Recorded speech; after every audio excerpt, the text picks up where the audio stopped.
السلام علیکم۔ City public library مسجد شاہول صدر بازار دہلی 6 سے میں محمد جاوید آپ کی خدمت میں حاضر۔ سٹی پبلک لائبریری کے اس چینل کو لائک، سبسکرائب اور شیئر کیجیے تاکہ زیادہ سے زیادہ لوگ اس سے جڑ سکیں اور اپنی معلومات میں اضافہ کر سکیں۔ آج جس مجاہد آزادی کا ہم یہاں ذکر کرنے جا رہے ہیں وہ ہے کیپٹن عباس علی۔ جنرل شاہ نواز کا نام تقریباً ہر ہندوستانی کو ازبر یاد ہے، لیکن کیپٹن عباس علی کو بہت کم لوگ جانتے ہیں۔ حالانکہ دونوں ہی نیتا جی سبھاش چندر بوس کے آزاد ہند فوج انڈین نیشنل آرمی میں شامل تھے اور بہت سے محاذوں پر ساتھ ساتھ شریک رہے۔ وہ ان چند منتخب لوگوں میں شامل تھے جو سبھاش چندر بوس کے قریب ترین ساتھی تھے اور آخری وقت تک نیتا جی کے ساتھ رہے۔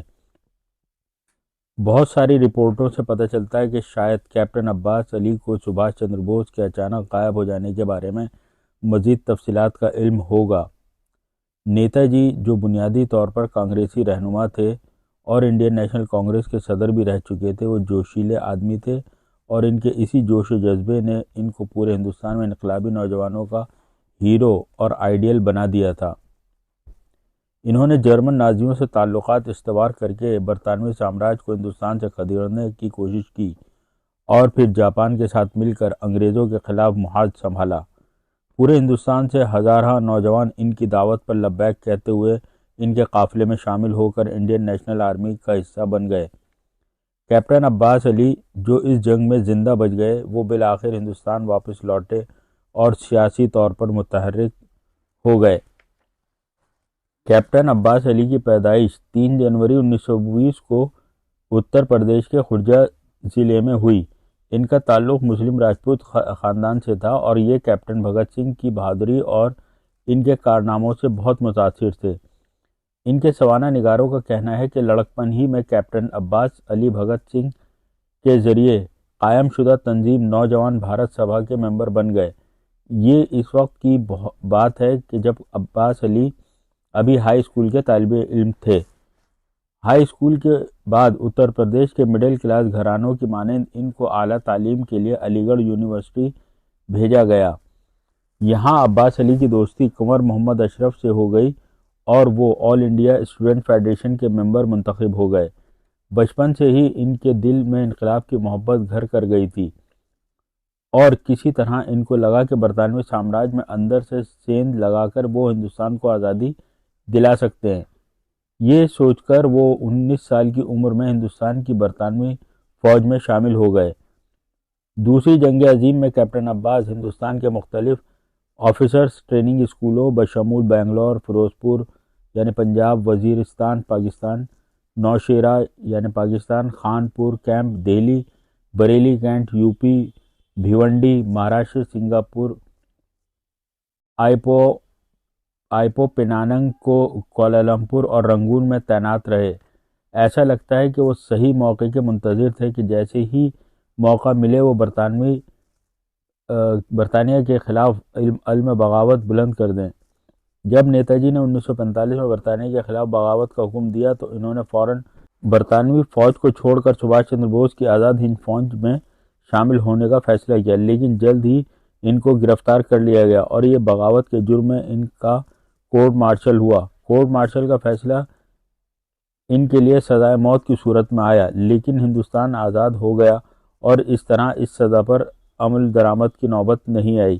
کیپٹن عباس علی لوہیا اور سوشلسٹ فکر سے اپنی نوجوانی سے ہی متاثر تھے۔ 1948 میں انہوں نے سوشلسٹ پارٹی جوائن کر لی۔ اس کے اہم رہنما میں نریندر دیو، جے پرکاش نارائن اور رام منوہر لوہیا شامل تھے۔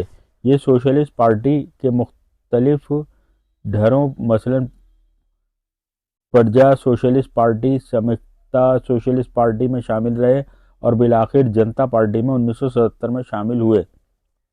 عباس علی سوشلسٹ پارٹی میں ایک عرصے تک متحرک رہے۔ 1966 میں ان کو نیشنلسٹ سوشلسٹ پارٹی کی ریاستی اکائی کا جنرل سیکرٹری منتخب کیا گیا۔ بعد میں ان کو سوشلسٹ پارٹی کی مجلس عاملہ کا ممبر بھی نامزد کیا گیا۔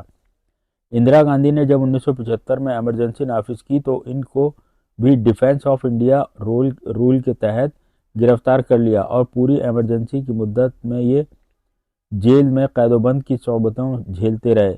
ایسا اندازہ ہوتا ہے کہ برطانوی سامراج ہی کے مانند ایمرجنسی کی ظالم حکومت بھی کیپٹن عباس سے ڈرتی تھی اور ان کی آزادی سے خوف زدہ تھی۔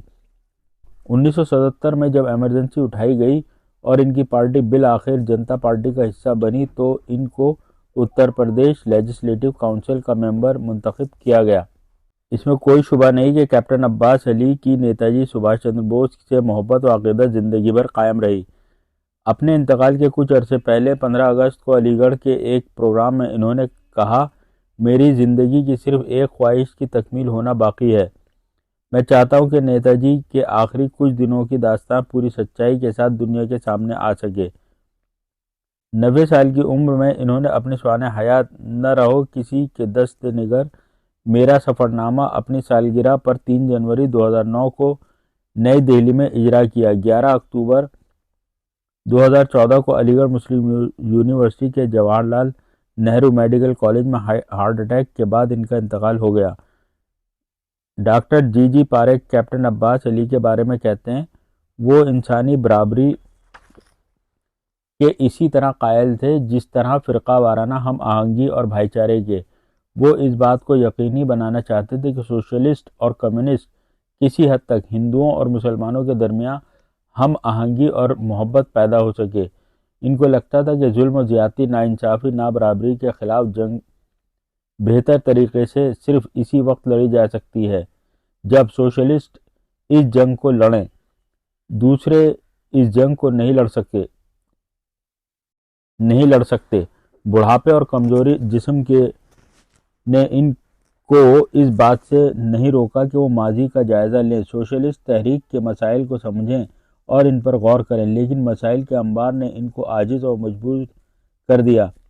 وہ اپنے آپ کو عاجز اس لیے پاتے تھے کہ وہ کوشش کے باوجود بھی کچھ نہیں کر پاتے تھے، بطور خاص ان چیزوں کے بارے میں جن کے بارے میں ان کا خیال تھا کہ وہ چیزیں مثبت تبدیلی لا سکتی ہیں۔ جو کوئی بھی ان سے ملتا وہ ان کے دل میں دہکتے جوش اور تمنا کو محسوس کر سکتا تھا۔ وہ چاہتے تھے کہ سوشلسٹ تحریک کو ماضی کی مانند دوبارہ بام عروج پر پہنچا دیں۔ جزاک اللہ۔